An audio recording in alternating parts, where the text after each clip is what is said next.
de inmediato. ¿Por qué este exterminio no sería de inmediato? Muy bien, miren, el conflicto inicia porque los amalecitas derrotaron al pueblo de Israel por la espalda, como vimos en el libro de Deuteronomio 25.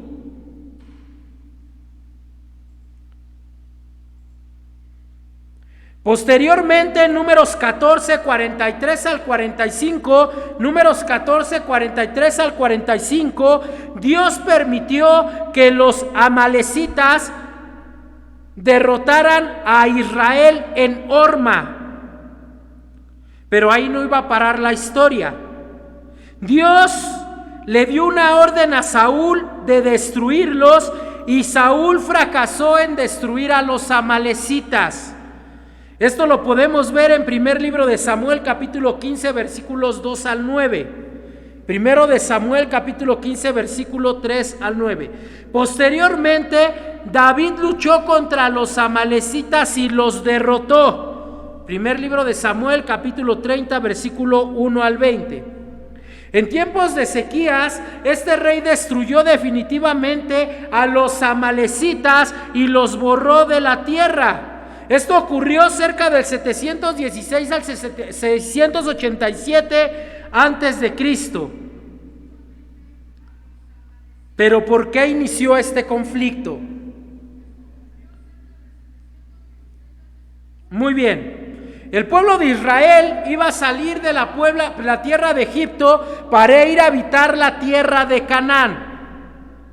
Si ustedes ven el contexto a este pasaje, se van a dar cuenta que el texto que lo antecede es el agua de la roca. Ellos habían pasado por Horeb y Dios le mandó a Moisés que tocara la roca con su báculo para que le diera agua. Y Moisés llamó el nombre de aquel lugar Mashá y Meriba por la rencilla de los hijos de Israel, porque tentaron a Jehová diciendo: ¿está pues Jehová entre nosotros o no? A ver, ¿por qué el texto de Jehová Nisi está en este contexto? Quiero explicarlo. Dios le iba a dejar en claro al pueblo de Israel que Él era su estandarte y su victoria, porque el pueblo de Israel había dudado que Dios estaba con ellos. Ellos le habían dicho a Moisés: a ver, Moisés, ¿nos sacaste de la tierra de Egipto para venir a morirnos de hambre aquí? ¿Nos sacaste de la tierra de Egipto para venir a morirnos de sed aquí?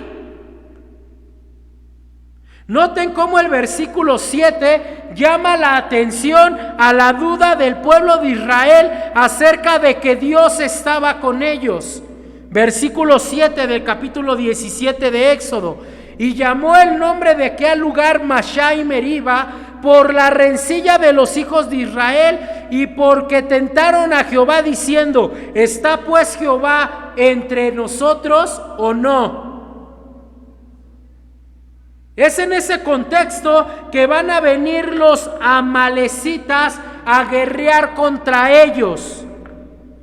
Miren lo que dice el versículo 9 de este capítulo 17. Y dijo Moisés a Josué: escógenos varones y sal a pelear contra Amalec. Mañana yo estaré sobre la cumbre del collado y la vara de Dios en mi mano. A través de estas circunstancias que experimentaron, Israel aprendió cómo Dios iba a proporcionar el alimento, cómo Dios iba a proporcionar el agua y cómo Dios iba a estar con ellos cuando enfrentaran a sus vecinos hostiles. Dios les iba a dejar en claro que si Él podía suplirles el alimento, que si Él podía suplirles el agua, Él también podría librarlos de sus enemigos.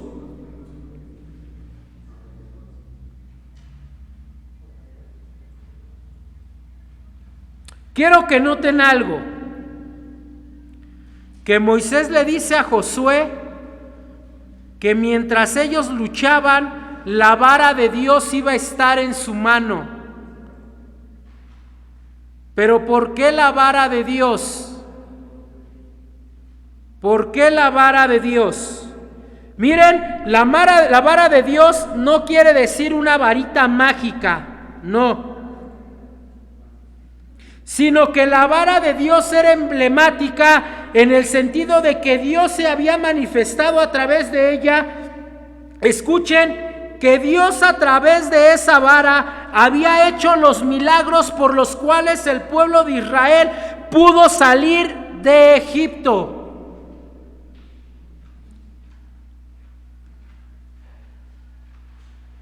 Lo que Moisés le estaba diciendo a Josué no es que ellos iban a sobrevivir por esa vara, sino que Dios seguía siendo la guía para ellos aún a pesar de la guerra.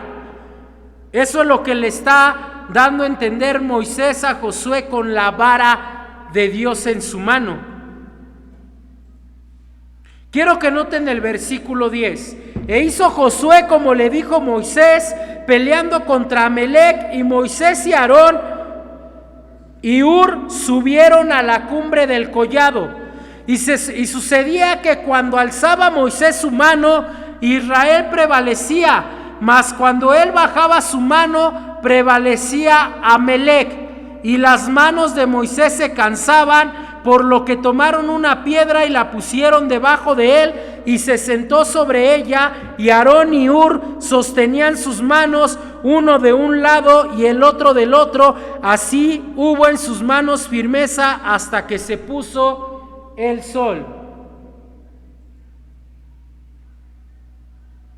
Amados hermanos, es interesante que en la mano de Moisés estuviera la vara y que el pueblo de Israel ganara únicamente cuando Moisés tenía levantadas las manos. Mi pregunta es, ¿por qué? ¿Por qué el pueblo de Israel ganaba cuando Moisés tenía levantadas las manos?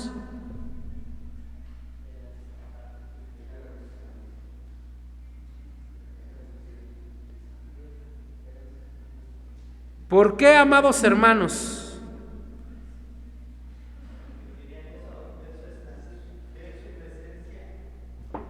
Ver su presencia, no.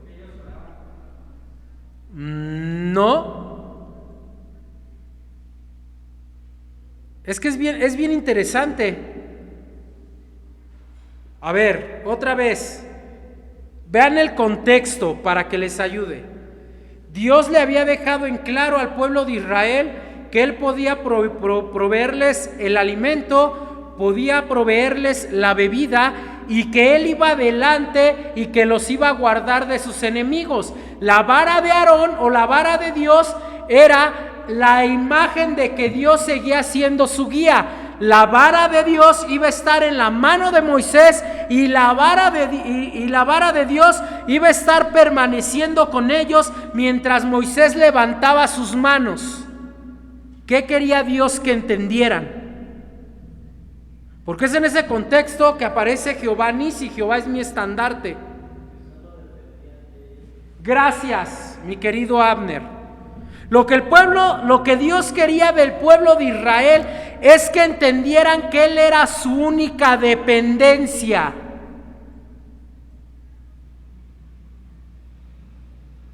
Lo que Moisés estaba haciendo era dejarlo en claro a Israel la dependencia de Dios. Hay un contraste muy importante, que mientras que Moisés como guía se cansaba y en un determinado momento ellos podían perder, Dios nunca se cansa. A ver, amados hermanos, ¿qué dije al principio hablando de las guerras antiguas que representaba la bandera?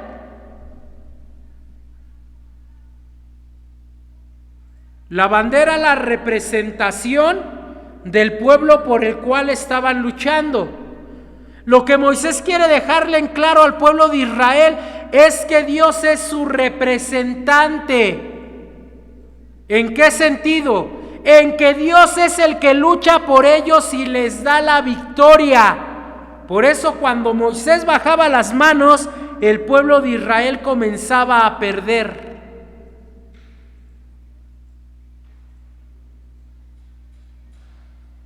Por ejemplo, aquí en nuestro México lindo y querido, ¿qué es lo que nos representa? Aparte de los tacos, aparte del mariachi,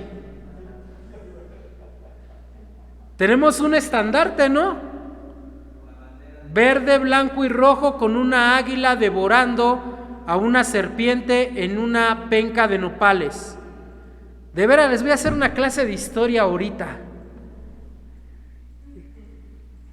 Y ya todos se voltearon así de... ¿Por qué un águila devorando una serpiente en un nopal? Una profecía, dice Ever. Ahorita que salga me lo apedrean. No, no es cierto, no es cierto. Que se cumplió, gracias.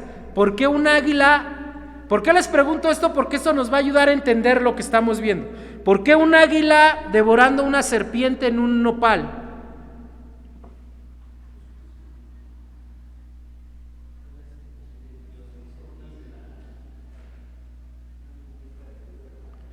¿Ya se les olvidó de las clases de historia? A ver, en casita alguien que nos escriba por qué un águila devorando a una serpiente en un nopal.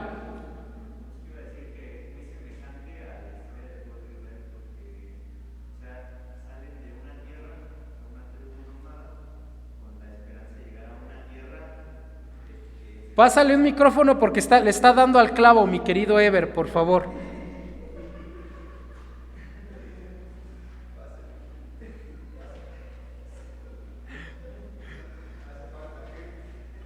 ¿Qué pasó, hermanos? A ver, hermanos, estamos convocando a más hermanos que quieran venir a ayudarnos con esto del pasar micrófonos, etcétera. Hola, ¿se escucha bien ya? Sí. Bueno, decía que es algo parecido como a la historia del pueblo de Israel, porque se les da una señal a un pueblo nómada para establecer su lugar de viviendas, de habitación permanente, en el lugar donde se cumpla la profecía de que un águila esté devorando una serpiente encima. Bueno, y eso se cumple en unas pencas de nopales en el lago de Texcoco. Y pues ya. Efectivamente, el pueblo de Israel iba saliendo de una nación que no era suya. Dios los había sacado con mano poderosa. Así que el emblema del pueblo de Israel podríamos decir que era Dios mismo.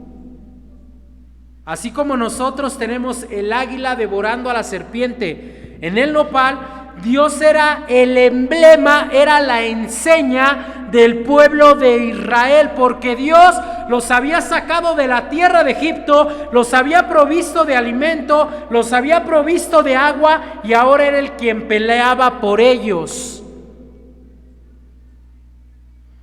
Por eso vean lo que dice el versículo 13. Y Josué deshizo a Amalec y a su pueblo a filo de espada.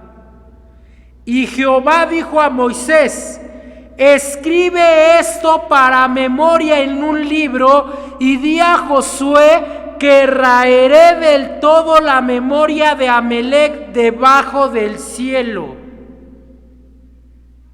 Dios luchando por el pueblo de Israel, Dios siendo el estandarte del pueblo de Israel. Amados hermanos, de acuerdo a este contexto, entonces podemos entender lo que significa Jehová Nisi. Le tomamos el sentido a lo que dice la palabra de que Jehová es mi estandarte. Moisés adora a Dios como aquel que ha dado a su pueblo la victoria sobre Amalec y erradica de la tierra a esta tribu. Vean el versículo 15. Y Moisés edificó un altar. ¿Se acuerdan que les dije al principio que cuando una nación conquistaba a otra, iban y ponían en el lugar más preciado para la otra nación la bandera? Noten cómo Moisés en ese momento construye un altar en ese lugar, y ahí es donde menciona Jehová Nisi. Es como si Moisés plantara la bandera de Dios en ese lugar. Ok, pero eso fue Antiguo Testamento. ¿Qué tiene que ver con nosotros? ¿Qué tiene que ver con nosotros si esto fue en el tiempo de Moisés? Muy bien, amados hermanos, lo que tiene que ver con nosotros es la implicación bíblica. ¿Cuál implicación? Que Dios es quien pelea y da la victoria. ¿A qué les recuerda esto, amados hermanos? ¿A qué les recuerda esto? Porque hay un evento similar en el Nuevo Testamento. ¿Alguien lo recuerda?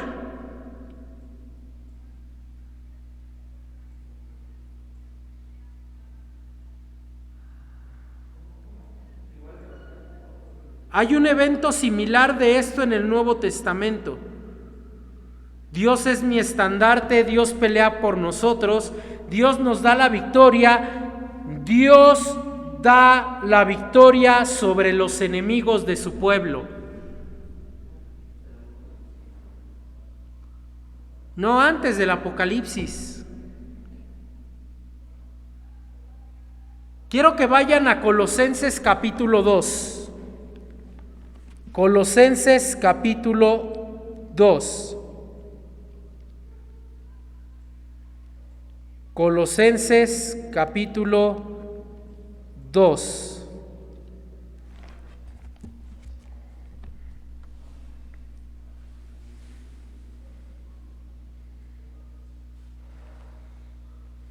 Quiero que noten los versículos 13 al 15.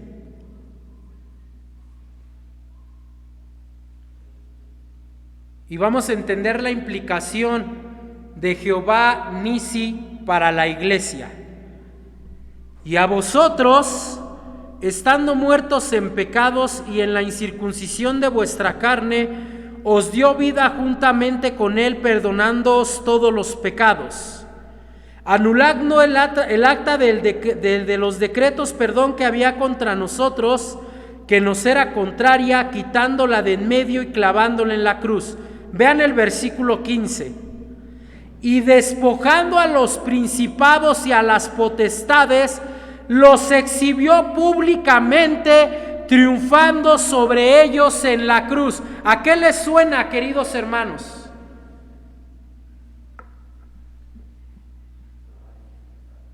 ¿A qué?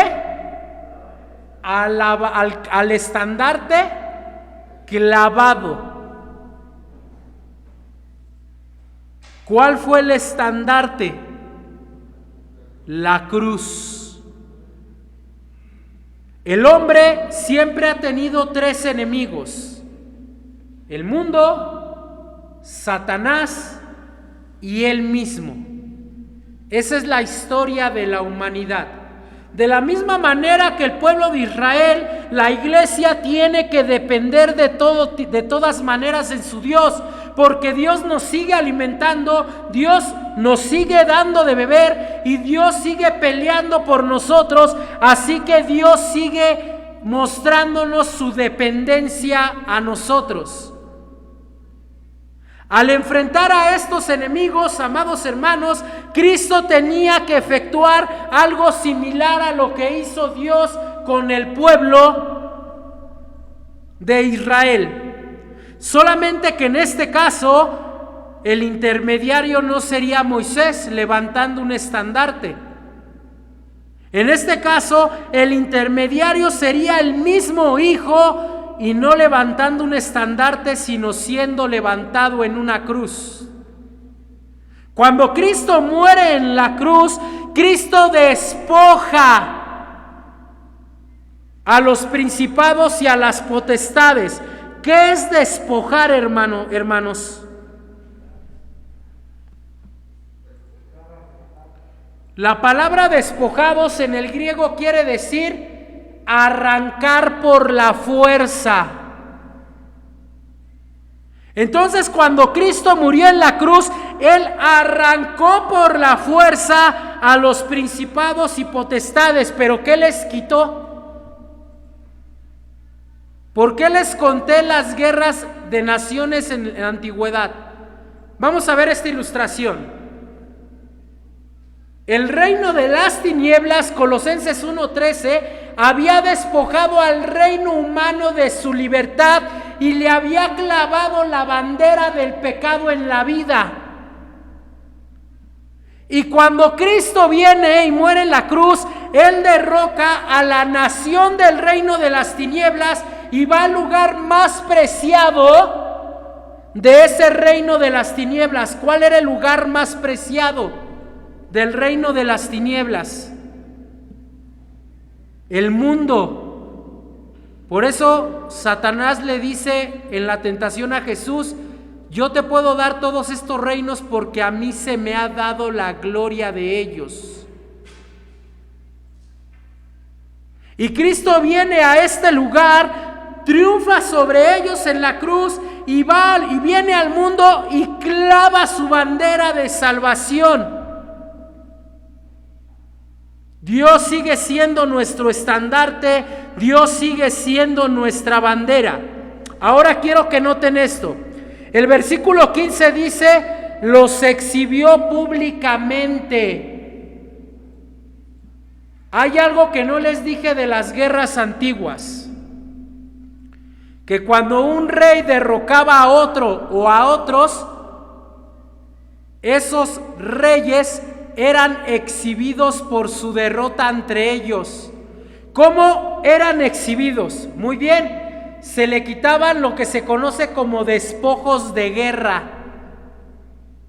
que regularmente eran tesoros o esclavos, y el rey vencedor ponía los despojos de guerra delante de él y ponía a los otros que habían sido derrotados a ver esos despojos como señal de humillación por la derrota.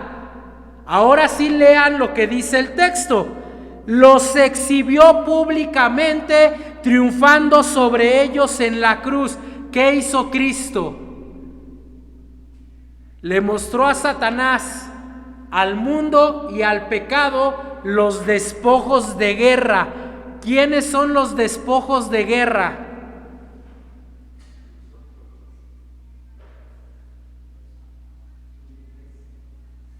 Por eso vean Colosenses 1:13. Colosenses 1:13, el cual Cristo nos ha librado de la potestad de las tinieblas y trasladado al reino de su amado Hijo.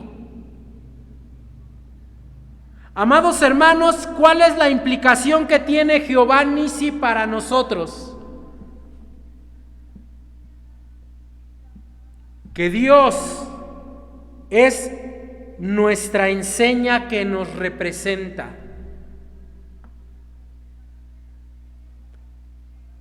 Quiero explicarles algo.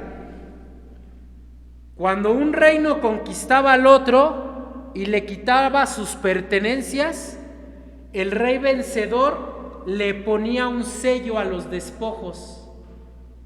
Y ese sello era señal de que ahora eran de su pertenencia. ¿Cuál es el sello que Dios le puso a la iglesia? El Espíritu Santo. Así que la implicación que tiene Jehová Nisi para nosotros es que dependemos de Dios, que Dios es el que nos sustenta, que Dios es el que pelea por nosotros, que Dios nos ha dado victoria, que somos propiedad de Él, que tenemos su sello. Fíjense qué interesante, amados hermanos. Así que nosotros podemos decir libremente: Jehová es mi estandarte, Jehová es mi bandera, Jehová es lo que me representa, Jehová es el que va delante de mí, Jehová es el que nos da la victoria. Comentarios o preguntas, queridos hermanos. Y eso que les dije que no había casi información de Jehová Nisi.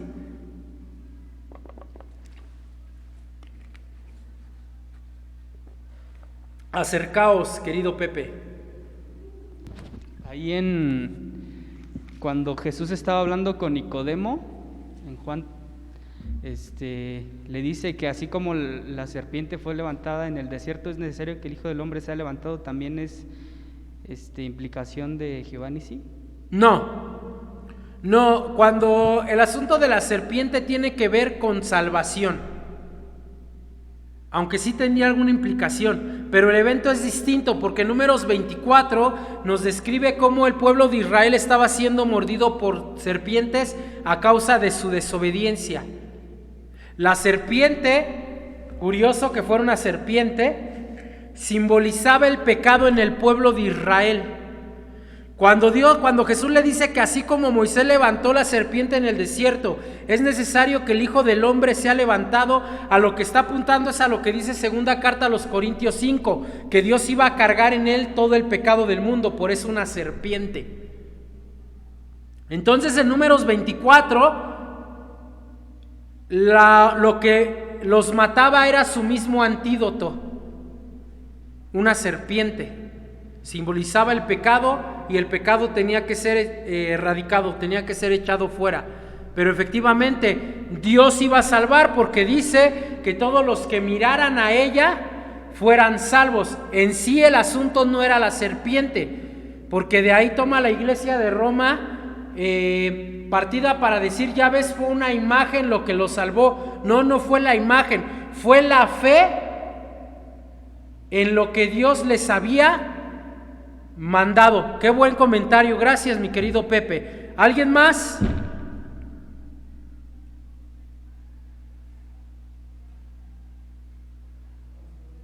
¿En casa alguien más? Bueno, amados hermanos, recordemos, Jehová es nuestro estandarte.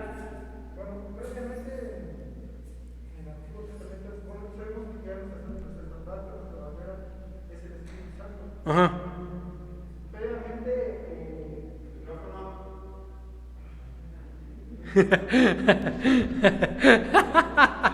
Bien, amigo. Al del sonido no le dan micrófono. Al del sonido no le dan micrófono. Bueno, actualmente nuestro estandarte, nuestro sello, es el Espíritu Santo. Previamente, y así comentaron también Abner, Pepe, sobre el estandarte, el báculo que se postró en el desierto para que todos los que la vieran pudieran ser sanos. Sí, la serpiente de bronce. Pero en los Salmos habla de un estandarte que dice que se les ha dado un estandarte para que todos los que le teman,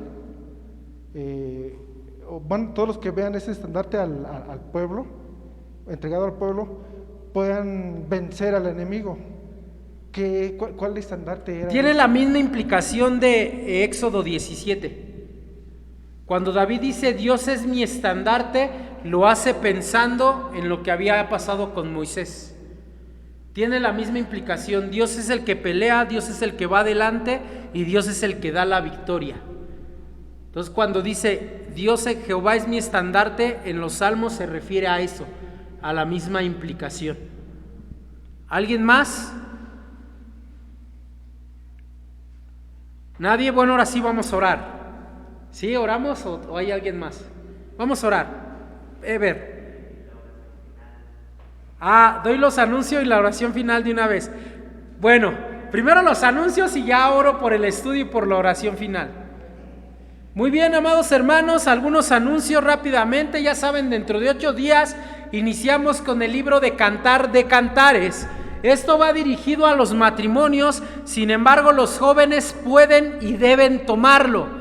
Algún día, amados hermanos, van a casarse o ya algunos están en preparación para casarse, ¿verdad, Pepe? No, no es cierto, Pepe, está recibiendo Pepe otra vez ahí atrás. Así que me puso un letrero de solucionado. Así que bueno, queridos jóvenes, están invitados, matrimonios de la iglesia están invitados, pasen la voz a otros hermanos que pueden tomarlo sin ninguna duda. También el último domingo, el último sábado de, ¿perdón? No, porque se me vienen todos, imagínate. Entonces el sábado, último sábado de octubre, vamos a tener nuestra conferencia de textos sin contexto. Vamos a ver la mayoría de pasajes que más mal se han usado dentro de las escrituras, no respetando el contexto. Primer sábado de noviembre vamos a tener la segunda parte de la conferencia para jóvenes del verdadero significado del amor. Estamos analizando primera carta a los Corintios capítulo 13, pero no acabamos, amados hermanos, así que va a haber una segunda parte. También ya saben, nuestras clases los días sábados a las 4 de la tarde, amados hermanos. Como les decía en la mañana, algunos me le estaban pidiendo de manera presencial y resulta que nadie vino. Así que, amados hermanos, pueden hacerlo desde su casa o también pueden venir domingo a las 9 de la mañana. Nuestra clase para maestros, seguimos invitándoles a integrarse. Si alguien lo hace, amados hermanos, intégrese ya porque ya vamos un poco avanzados. Y les va a resultar algún problema ponerse al corriente. Ahorita estamos viendo los principios de observación bíblica.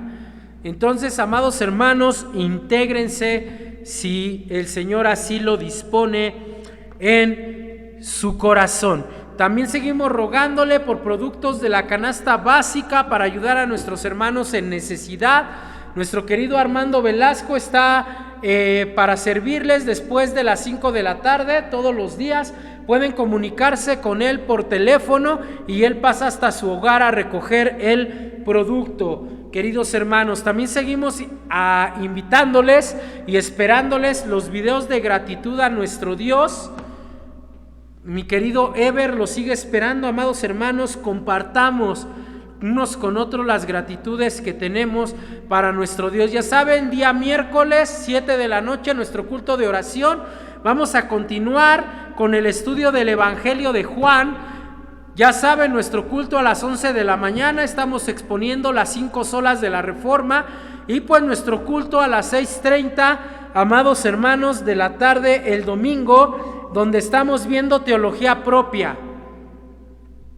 Terminando los nombres de Dios, ¿vamos a ver otra cosa? Sí. Ahora vamos a ver el carácter de Dios, los atributos, ¿no? Entonces, como decía mi querido Ever, a algunos tal vez les parece esto demasiado largo y ya quisieran ver otra cosa. Algunos me dicen, enséñanos profecía, otros es que enséñenos escatología, qué hay del rapto, qué hay de la cristología, qué hay de la neumatología, la doctrina del Espíritu Santo. Hermanos, paso a paso tenemos que ir edificándonos y creciendo de una manera correcta en el conocimiento de Dios, y así que estamos analizando la teología propia, por lo cual después de los nombres vamos a ver los atributos. Así que no se lo pierdan, amados hermanos, porque esto se está poniendo muy bueno. Bueno, por mi parte sería todo, amados hermanos. Vamos a orar para despedirnos de este lugar. Señor, le damos gracias en esta maravillosa noche por la oportunidad que nos dio de meditar en su palabra.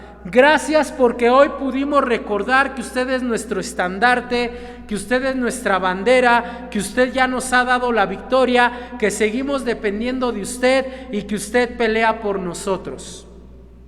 Señor, ahora que nos retiramos de este lugar, mas no de su presencia, le rogamos que el Espíritu Santo nos siga dirigiendo y nos siga llevando a toda buena obra. Padre, que demos testimonio en donde quiera que estemos, que somos sus hijos, Señor, y que usted existe y que usted salva y que usted transforma las vidas. También seguimos rogando que su voluntad siga cumpliéndose en nuestras vidas y que siga usted siendo con mis hermanos que tienen necesidad, con aquellos que están enfermos, con aquellos, Padre, que están pasando algún dolor, algún temor o alguna angustia. Que siga siendo usted con nosotros en lo emocional, en lo físico y en lo espiritual, y sobre todo que su santa voluntad se cumpla en cada uno de nosotros, porque se lo rogamos, Señor, en el nombre de Cristo Jesús. Amén. Que el Señor les bendiga, amada iglesia, y que tengan una excelente noche. Hasta luego.